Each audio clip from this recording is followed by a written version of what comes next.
How is it going, guys, and welcome to the Olufemi channel. We're a group of teachers that want to shore up your video production skills in as little time as possible. G'day Olufemi gang, my name is Nick. Today we are going to look at 10 K-pop effects that are trending right now. Now K-pop is a massive phenomenon all around the world. Do you guys remember the BTS McNuggets that were sold out from McDonald's just because it was repackaged in a different box? These tricks are actually not that difficult to recreate. We're going to break a lot of these shots down shot by shot to see how they actually did it. We're also going to try and recreate some of it in After Effects and Premiere. Some of them are super easy, some of them a little bit more difficult, but we're going to try them all today. Anyway guys, let's get going. This video proudly sponsored by Envato Elements. This frame kick-through effect is baby stuff, like seriously super easy. Let's break it down. When we slow this down frame by frame, we see this is broken down into 3 shots. The first shot being the girl framing up the hands, the second shot showing the hands wider with a wider lens and revealing the girl in the background, and the third shot of the boot. The trick here is to have a visual element that the audience can lock onto to bring them into the next scene. In this case it's the hands, then the girl in the background, and then finally the boot. Also make sure to have the camera always moving in the same direction. In this case, the camera is always tracking forward, making it feel like a continuous shot rather than a cut. Now surprisingly, this zoom fly-through is just very good camera work and some very simple edits. So let's check it out. Here we see a wide angle of the girls, and then we tilt straight up into the ceiling. It then quickly cuts to the next shot and reveals a tracking shot from right to left, which then rotates into the correct position.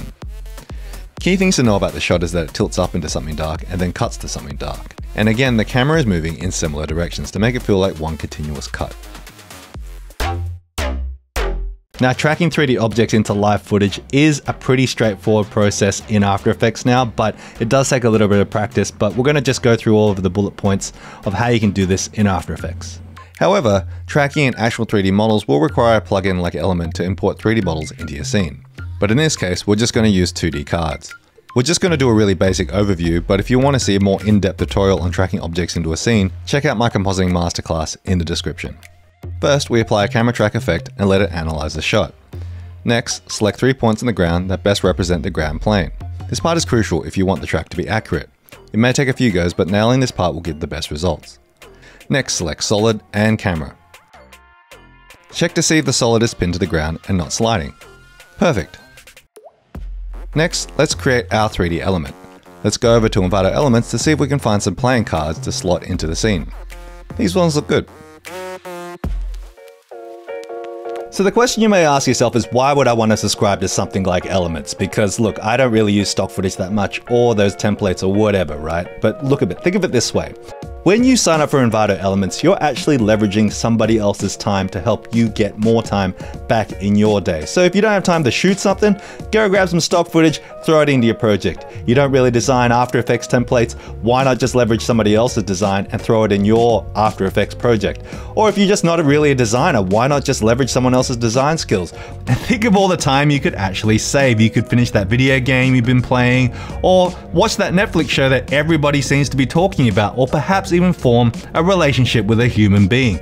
The possibilities are endless. At only $9 for your first month, I think it's kind of a no-brainer to basically sign up today. So check the description below and check it out. Place the cards in the scene, turn on the 3D and set some keyframes for the rotation. Scatter the cards through the scene. Add some lights to give the cards some dimension.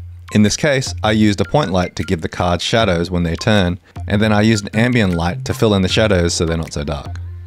And voila, you have tracked objects in a scene. This parallel cuts effect is kind of artistic, but it's a really interesting way to mix up the edits a little bit, so let's check it out. In this case, we are focused on this tracking shot with the girls dancing, but interspersed is this visual motif of eyes cut in between. As you can see from the first 3 frames here, you get the eyes, then the headlights, then the sign. Then the motif repeats again, using a singular eye and just a circular neon sign. Again, it's all about subtly conveying shapes and helping lead the audience with your edits. Now this impact zoom out is pretty straightforward, just a couple of keyframes. This technique is super fun and easy. And again, just gives otherwise dull things a little pop when things feel a little stagnant. NKBHD uses them all the time in his edits. Maybe he's a K-pop fan. To achieve this, simply add keyframes to the scale and position keyframes. Move forward and rescale and position. Add some ease into the keyframes and Bam! Impact zoom. Of course, you could do this in reverse if you wanted to impact zoom out. The inverse flicker effect, in my opinion, is sort of a twist on the flicker effect that I've used for years, but let's check it out. Simply duplicate your layer and drag it to the top. Add an inverse effect to it and then cut out every second frame, and that's it. You've got an inverse flicker effect. Match cuts are magic and are a fun way to create continuity between scenes. By keeping similar elements in the frame from one shot to another, it feels like a magic trick has been done in front of the viewer. In this shot, we have a group posed one way and then magically posed the same way in the next shot. To add complexity, the camera moving is zooming out and then continues to zoom out in the next shot, making the match shot feel more seamless. Speed ramping. Everybody loves speed ramping. Let's show you how to do it. Easiest way to achieve a speed ramp is to cut the footage where you want the speed ramp to occur, right click, and then set the speed to, say, 300%, and then close the gap between the footage. Do this as many times as you like until you get all the speed ramps you need. Frame wipes are a pretty old technique. You can see them all through Instagram, but let's check out how they do it in these K-pop videos. The trick is to plan them in advance and know when you're going to transition off in a song. Alright, I realize I'm no K-pop model, but stick with me. Simply film a shot where you quickly pan off from your talent from left to right, then start your next shot where you pan on from right to left back onto your talent. Simply cut the two shots together and you've created some K-pop magic. Alright guys, thanks for watching, and if you got a little bit of enjoyment or even a lot of enjoyment out of watching this video, why not click that subscribe button for all the latest content that's coming up on this channel, and why not smash that like for us? It really helps us with getting that video out there. I'm gonna read some of your comments now, so let's go.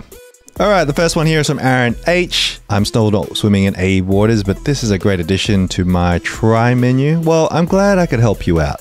Tan Mei, hello sir, I'm from India, I don't know English, still watch your videos, thank you. Well, for someone who doesn't know English, your comment is sufficiently English, so well done, Tan Mei. And lastly, Crazy Latino, wish I had learned this when I first started to use After Effects, would have saved me more time.